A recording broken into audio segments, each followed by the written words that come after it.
Fala nação tricolor ligada no Sou Mais Bahia, tudo beleza? Barbaço na área, tô aqui para começar mais um vídeo, dessa vez mais um plantão tricolor, com as últimas informações do Esquadrão de Aço para você, torcedor do Bahia, ficar muito bem informado. Chegou, deixa o like, se inscreve, ativa o sino, no mínimo 3 conteúdos por dia, claro, compartilha com geral para dar aquela moral muito importante pra gente. Tem super odd especial pro Bahia ser campeão baiano no sábado, uma super odd de 1,81 pro Bahia ser campeão, limite de aposta de R$ 50. Aposte com cuidado, com responsabilidade, obviamente, só se for maior de 18 anos, a bet sua 100% regulamentada, segura, tem um depósito mínimo de R$ 5 e saque extremamente rápido. Meus amigos e minhas amigas, vamos começar o nosso plantão tricolor de hoje trazendo informação importante. Estamos indo para a segunda etapa do check-in no dia de hoje. Já estamos aí há algum tempo nesta segunda etapa do check-in de prioridades.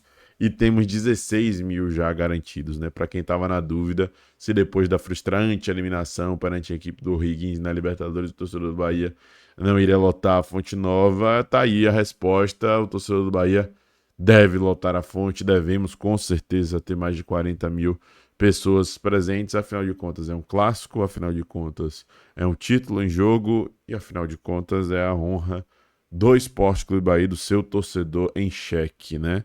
A gente tem que vencer esse jogo, a gente tem que dar a resposta dentro de campo, mesmo que um resultado positivo e uma taça levantada neste momento, no peso que tem o Campeonato Baiano hoje em dia, não venha a redimir esse time, esse plantel, o Grupo City, o Bahia de maneira geral, a comissão, o Rogério, etc., pelo que aconteceu perante o O'Higgins, tá? Então temos 16 mil garantidos, ainda na fase de metade do check-in. Teremos ainda outras prioridades de check-in, teremos ainda venda exclusiva para sócios. Certamente, quando chegar para venda para os não sócios, teremos aí mais de 40 mil já vendidos, né? Essa é a realidade. E aí eu tenho que parabenizar e destacar a força da nação tricolor, né? A devoção, a entrega, o comprometimento, o entendimento a respeito do momento. As manifestações contra a Juazeirense, na minha humilde opinião, foram extremamente legítimas, em um momento extremamente oportuno. E agora é todo mundo imbuído no mesmo propósito, né? De ser campeão, de derrotar o rival, de mostrar que temos capacidade. Então, todo mundo vai junto nesse embalo no sábado para a Fonte Nova para apoiar e incentivar do começo até o fim. Ainda sobre essa pauta, falando indiretamente sobre Bavi, dois rubro-negros, né? Dois torcedores do Vitória na sua tela. Zé Eduardo, Bocão e Jerônimo, governador do estado da Bahia. Bocão meio que questionou Jerônimo sobre essa situação da Fonte Nova ser do Bahia, né? O Grupo City está viabilizando um acordo aí para a partir de 2028 arrendar a Fonte Nova e ser um dos donos do estádio, né? Olha o que Jerônimo falou para a gente entender melhor a situação. Governador, a Arena Fonte Nova, o senhor tá dando ao Bahia a Arena Fonte Nova? A Arena Fonte Nova é do povo. Não, escute. Peraí, governador, aí Escute. não. O que eu fiz, sempre que eu ali me encontrei com o Esporte Clube Bahia, eu conversei com Vitória, conversei com o Bahia. Eu acho que nós temos que investir, o Estado tem que investir em escolas, em hospitais. Eu acho que essa coisa de um estádio, uma arena de eventos, nós temos que passar para o setor privado, que faz isso muito bem. Então, assim como na época Wagner fez uma abertura de um processo para que um grupo ganhasse, administrasse, e nós arcamos com a parte de percentual disso, todo mundo há de convir que o Estado tem que pegar o dinheiro e investir em estradas, em água. É isso que eu defendo. Se a gente fizer uma coisa bem combinada, a Arena Fonte Nova vai dar os lucros e o resultado para quem é no setor comercial. Eu também conversei se o Bahia ou Vitória ou qualquer time né, pudesse chegar com Pituaçu. Pituaçu também, para a gente poder fazer essa parceria. Mas o Bahia disse que tem interesse em conversar sobre o City, conversar sobre a Fonte Nova.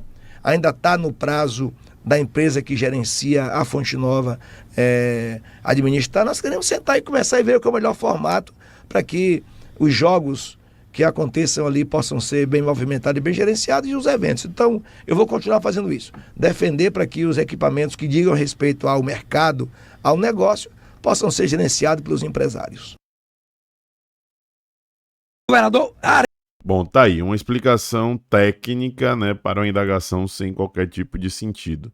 Talvez Eduardo não saiba que a Fonte Nova hoje não, há anos e anos, desde a sua refundação, né, como arena, é uma PPP, que é uma parceria público-privada. Isso que significa a sigla. A sigla já é autoexplicativa, mas não custa nada informar, né? Temos o governo como um dos donos e uma parte privada que é disponibilizada para negociação. Hoje, ter o Bahia com todo a capacidade, né, com toda a expertise do Grupo City administrando a Fonte Nova, por si só, já deve dar a ela uma outra cara, um outro viés, inclusive para eventos para além de jogos do Bahia. Quando você para analisar, além disso, o aspecto financeiro, aí você vê que é muito mais vantajoso viabilizar um negócio desse. Jerônimo que está envolvido no processo, que está acompanhando as finanças, que sabe como as coisas funcionam, né, que mexe com o dinheiro, quer ou não, né, entende como é que rola esse fluxo, tá fazendo a movimentação correta e no final das contas o Bahia, que tem dinheiro para poder viabilizar esse acordo, é quem vai se dar bem. E vida que segue. Vida que segue. Que bom que hoje a gente tem condições de fazer isso. Bahia.ba destaca: Bahia tem vantagem histórica em finais únicas contra o Vitória. A final do Campeonato Baiano de 2026 colocará frente a frente os dois clubes mais vencedores da história do futebol baiano. Bahia e Vitória voltam a disputar o título estadual no sábado às 17 horas na Fonte Nova, em um clássico que marcou, né, que marca a 30ª decisão entre os clubes rivais na competição. A edição deste ano traz uma mudança importante no formato. Diferente das temporadas anteriores, quando a decisão era disputada em partidas de ida e volta, o campeão será definido em jogo único. Em caso de empate no tempo normal, a taça será decidida nas cobranças de pênaltis. O cenário, no entanto, não é totalmente inédito na história do estadual. Embora seja raro, o Baianão já teve decisões em partidas de jogo único, né, em outras 5 ocasiões. Levantamento do historiador Marcelo Monteiro, publicado pelo GE. Globo, aponta que Bahia e Vitória já disputaram finais em jogo único nas edições 47, 58, 74, 75 e 81. Em todas elas, o título ficou com o esquadrão. Maior campeão do Campeonato Baiano, Bahia soma 51 títulos estaduais, enquanto Vitória aparece na sequência com 30 conquistas. No sábado, um dos rivais terá a chance de ampliar sua galeria de troféus em mais um capítulo da história do clássico Bavi. E vale destacar, a gente até falou isso no Zona Mista com o nosso querido Nelson Góes, que houve uma disputa de pênaltis em uma final entre Bahia e Vitória, mas não foi uma final do Baiano, foi uma final de turno dentro do Campeonato Baiano, que foi lá em 1977. O Bahia ganhou na disputa de pênaltis por 16-15, né? Então, em todas as oportunidades que tivemos final com jogo único, o Bahia venceu, foram 5 ocasiões. E em uma ocasião tivemos uma disputa de pênaltis ali de mata-mata entre Bahia e Vitória, e o Bahia venceu também. Tomara que a escrita continue e o Bahia faça sua parte dentro de casa, na Fonte Nova, e levante esta taça. Bons amigos, é isso. Se gostou do vídeo, deixe seu like, se inscreve, ativa o sino e compartilha, que é muito importante. Um abraço, tamo junto, até a próxima. Eu sou Mais Bahia. Eu sou Mais Nordeste. E você?